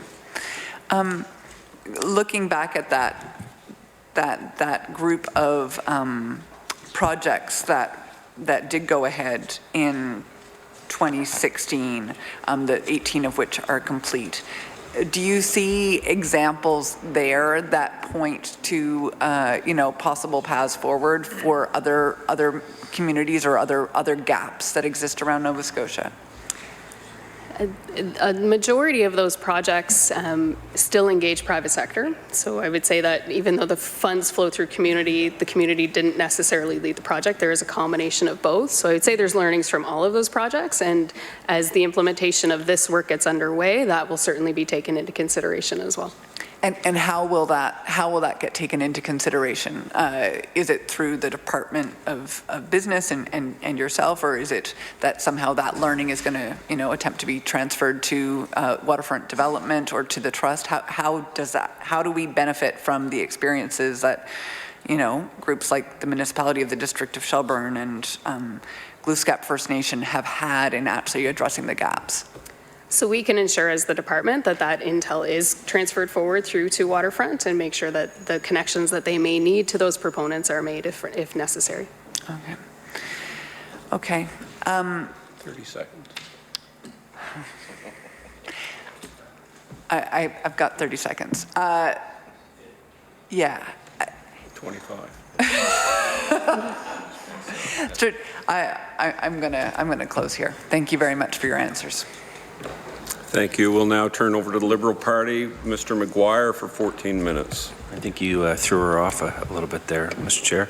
I can understand the cautiousness that is being shown here by the members opposite, especially when it comes to high-speed internet in rural Nova Scotia. There's been a history here in Nova Scotia of previous governments making promises. In fact, one of the other parties had made a promise to cover 100% of all Nova Scotia in high-speed internet. So I can understand when your own party doesn't live up to the expectations and the promises that they make, that there's some cautiousness by their members. The question I have when it comes to coverage in Nova Scotia, is it possible to get 100%? Because I picture somebody in, the middle of nowhere, living off-grid or living back the woods. I mean, are they going to receive high-speed internet? And how is it going to be determined how much of Nova Scotia will receive high-speed internet? So to answer the first question, it's not possible, is the information that we've been provided from industry and through the Bright Star work as well. So sorry to interrupt, but the experts have told you that promises made by previous government, it's not possible to cover 100% of Nova Scotia. The expert opinions are that it is not possible. Okay. There will always be somebody somewhere that even through a satellite technology, there will be something blocking and not allowing them to get the service. So it's pushing as close to that 100% target as we can get to, and to get to the response of how do you determine where. So the way in which the design was approached was, again, looking at taking all of the properties that we know we have in the province. So they worked with property valuation services to do that, to identify every single property we have, which of those would draw on internet. So what's a house, what's a business, what's a park that may need it, those things. And then identifying within a range, if we were to accurately serve them, what does that range need to look like? And drawing the design based on that. So the design will approach how do we cover within a reasonable method within that range, and those who may be on the fringe of that range, it will be determined by who can and cannot ultimately receive satellite service at the end of the day. So have you, will you have that conversation with those individuals that were given false hope that they will receive high-speed internet by previous administrations? Will you have that conversation? Will there be public consultation to say, unfortunately, this is, we have the experts here, whether it's Bell or Eastlink or whoever, that are saying, like, this is just not possible? So there will be engagement work done throughout the implementation, and making sure that the understanding of what is capable and what will be achieved will be part of that, and making sure that that message is understood. So as it stands right now, we have the several large providers here in Nova Scotia. And I'll use Bell, for example. Bell, previously Alliant, previously MT&T, has been in the business of internet since the beginning of time. In fact, they've been in high speed now for well over 20 years. What, if I am a director or the CEO of Bell, what incentive do I have to go into areas that I previously did not want to go into?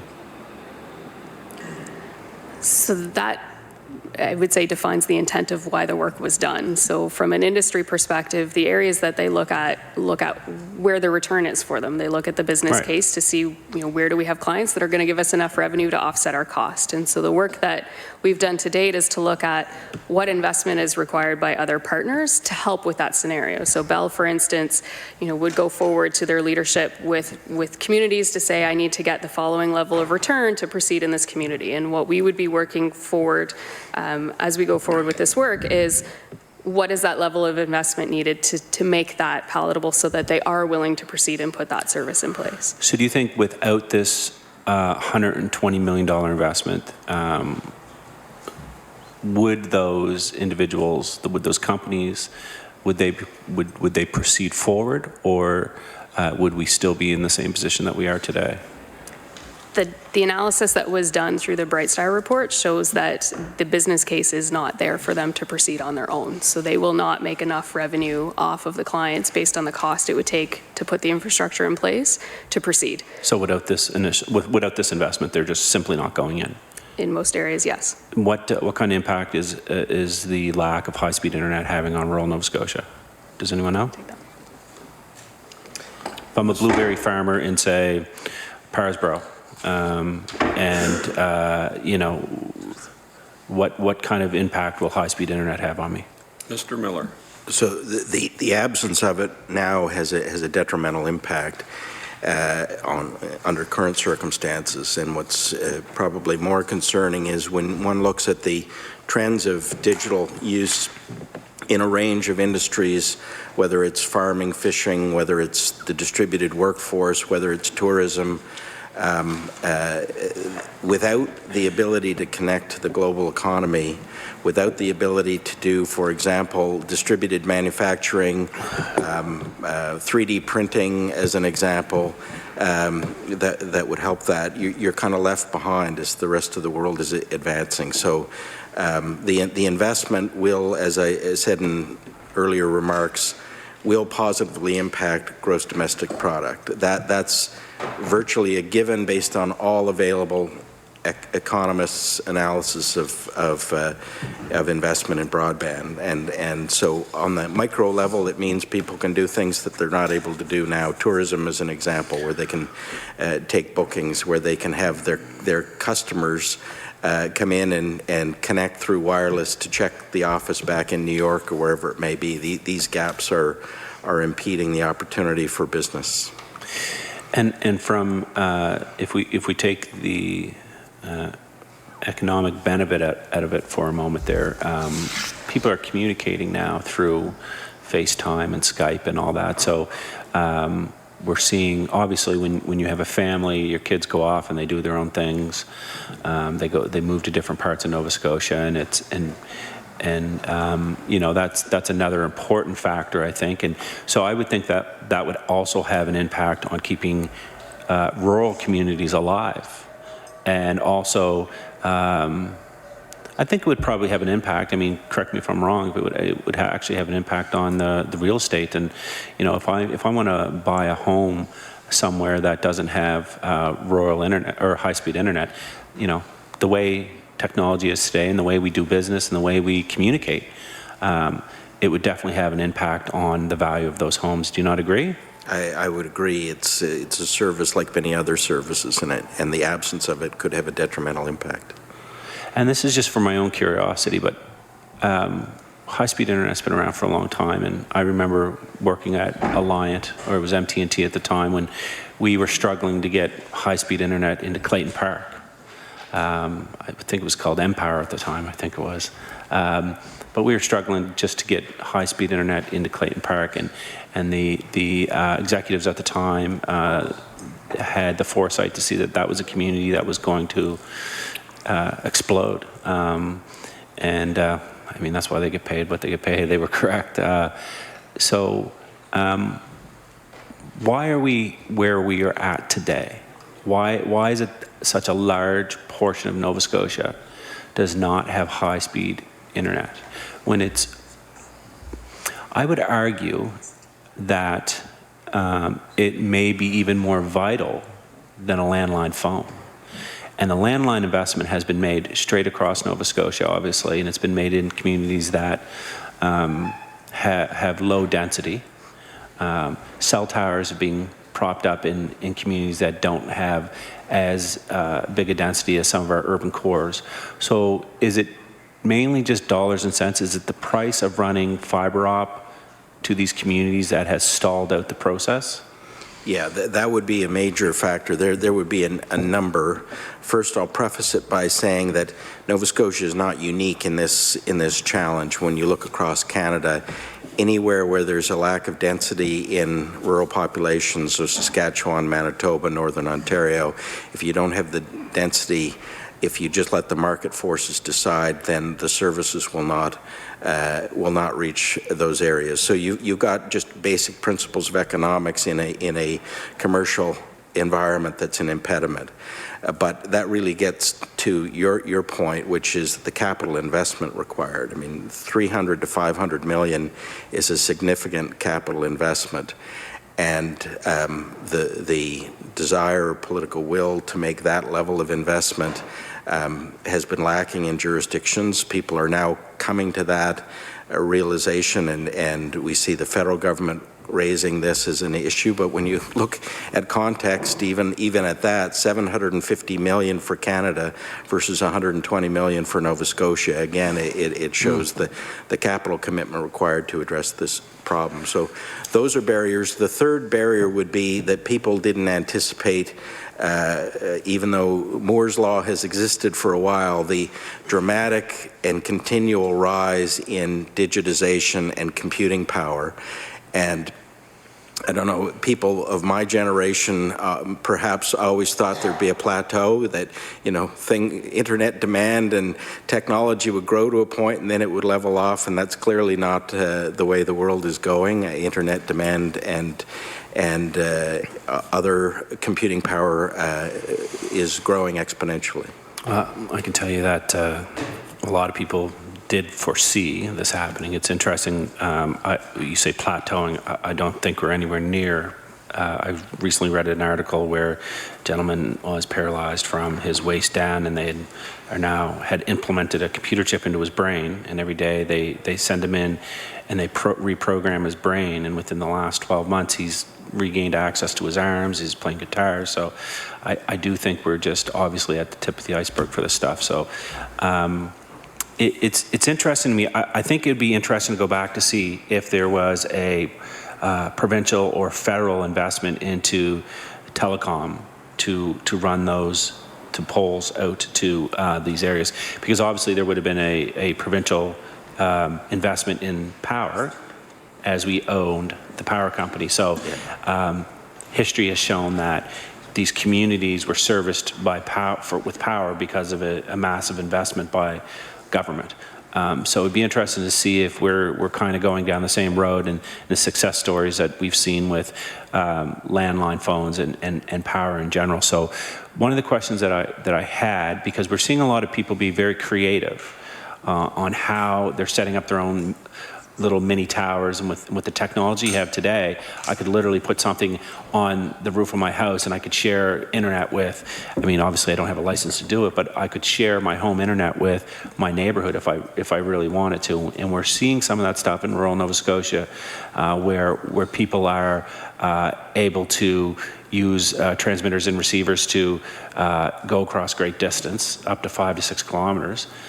So my question is, tomorrow, if I have an idea, not that I do, but tomorrow if I have an idea and I want to provide high-speed internet services to a community that is lacking it, what is the process? So how, let's say that, you know, who do I approach? Like, so I just want some clarification between the trust, the Crown Corp, and the Department of Business.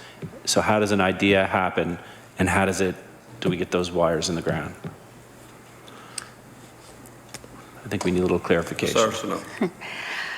So there's a couple of different components of that. So one, I would say on the evolving technology side, is one of the things we've learned from the last project is that it was quite specific. So when the Broadband for Rural Nova Scotia program was put in place, it was very prescriptive as to what the technology had to be, right down to the exact equipment on top of the tower. And we want to learn from that. So allowing the process to continue to evolve with technology, so that, again, if there's a viable technology that comes out that can meet what we're trying to do, that it's still considered eligible, so that those ideas are considered. As far as, you know, who going through for connections, you know, currently I can certainly still be that point of contact as we work to get the trust and the Crown in up and functioning as they need to, and we can make sure that all of that information is considered into account as we go forward. So I like, if I'm understanding you correctly, I like the idea that it's not as restrictive when it comes to implementation and technology. Order. Sorry, time has expired for questions today. I'd like to thank all the members for their informative questions and answers. We'll now turn it over if you have some closing remarks. Mr. Miller. A few very quick high-level closing remarks. I do appreciate the discussion we've had today and the comments about accountability. You know, when we put this in larger context of global economic opportunity, we're in the sixth wave, if you want to count phases of economic growth, and digital opportunity is a key element of joining that sixth wave of economic growth. So this is a very important project for the province. And as we've learned from the past, I think it's important that we move as fast as reasonably possible, but take the time to do it right. And those, no matter how you slice it, are push and pull, but I think it's important as fast as reasonably possible and taking the time to do it right.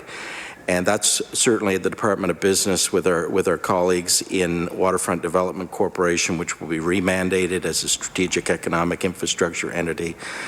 We want to meet both of those, fast as reasonably possible, but taking the time to do it right. The other important lesson from looking at the past is have a future orientation. Recognize, one, in terms of the delivery of public services or the way in which the economy operates, the pace of change is faster than it's ever been, so we need to build in scalability and the ability to adapt to changing circumstances.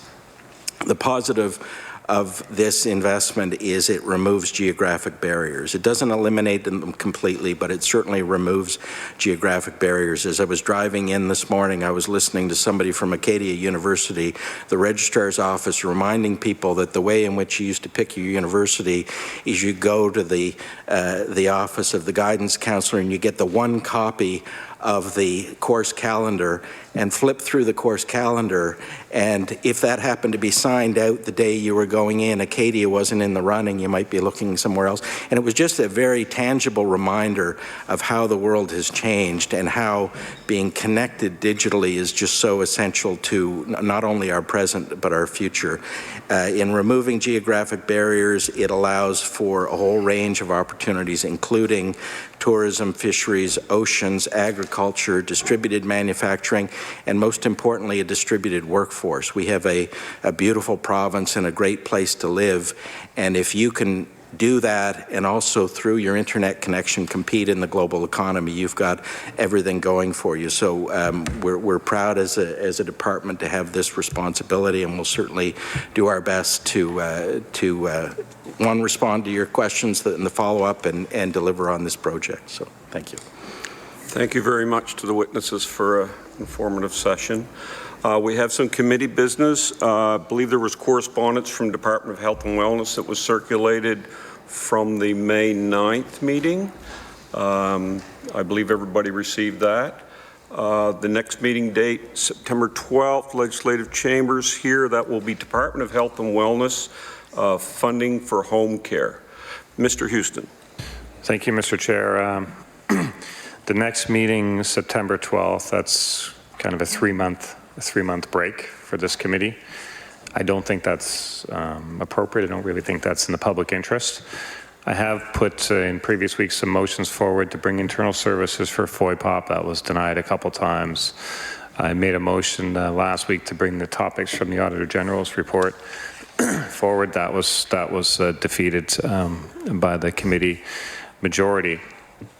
But I do think if I look at the gap until the next meeting, I don't think it's right. I'd like to propose something else to the committee here. It would normally be typical for this committee to meet at least until the end of June. We have 3 more possible meetings during the month of June. I'd like to make a motion that the committee move forward some of the topics from September that have been approved by the committee and are scheduled for September. I'd like to make the motion that those topics come forward and appear in June. And if the departments aren't on side with that, which I presumably is part of the reason, and we're not getting much cooperation from the departments for whatever reason. I suspect I know what some of the reasons might be, but the committee does have the power to force those witnesses to come. So the committee has agreed on the topics, and I'd like to make a motion that this committee today instruct the clerk to use the clerk's subpoena powers or whatever the case might be to bring the meetings from September 12th, 19th, and 26th forward and have those departments appear June 13th, June 20th, and June 27th. So that would be my motion that the committee meet until the end of June. There's a motion on the floor. Mr. Wilson. Thank you, Mr. Chair. I would agree with seeing if we could utilize some of the open dates that we have in front of us before the summer break to get some of the witnesses that we've all agreed to present to public accounts. Thank you. Ms. Lonis-Croft. May we take a 2-minute recess? We are going to need to have approval to go beyond 11 o'clock. Is that in favor with everybody? I see everybody in agreement to that. Okay, yes, we'll just take a very short recess.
You guys are still going, right? Okay.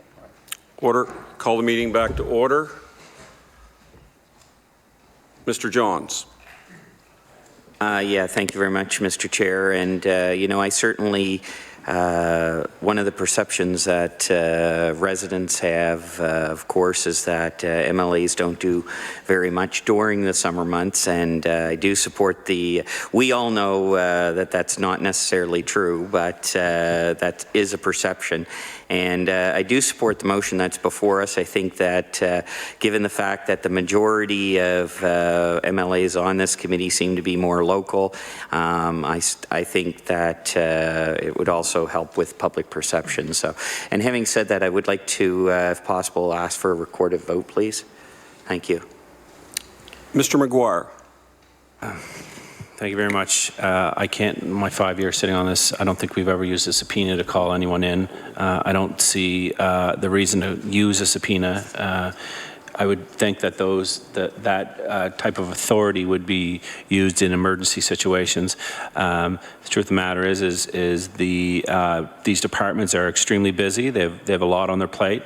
They've planned probably weeks, if not months in advance. So to ask them to come in on basically less than a week's notice is just not fair. And we have once again, I'll go back to, we have a procedure that has been in place with this committee for as long as I've been on it.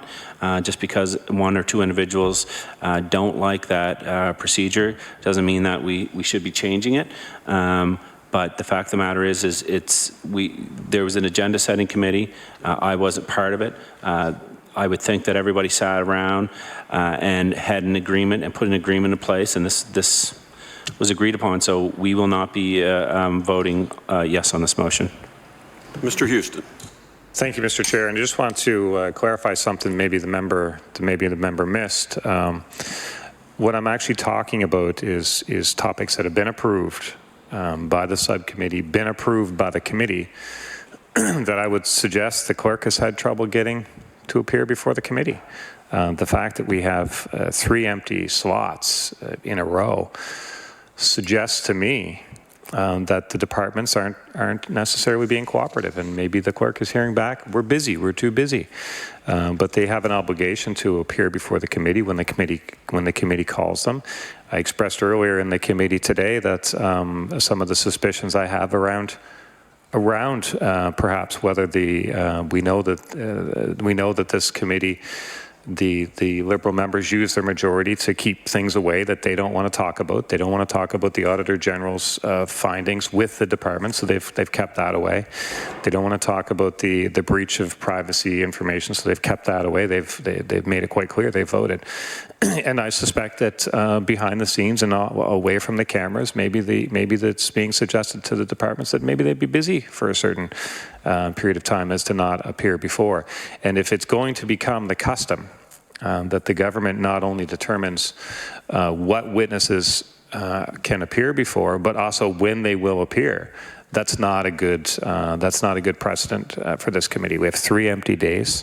I'm suggesting what I thought was a very palatable way for this committee to fill those days with approved topics. But I'll wait for the vote to see if the majority members from the government side, from the Liberal Caucus, if they want to go to work for 3 more weeks, or if they want a 3-month break from the committee. That's for them to decide.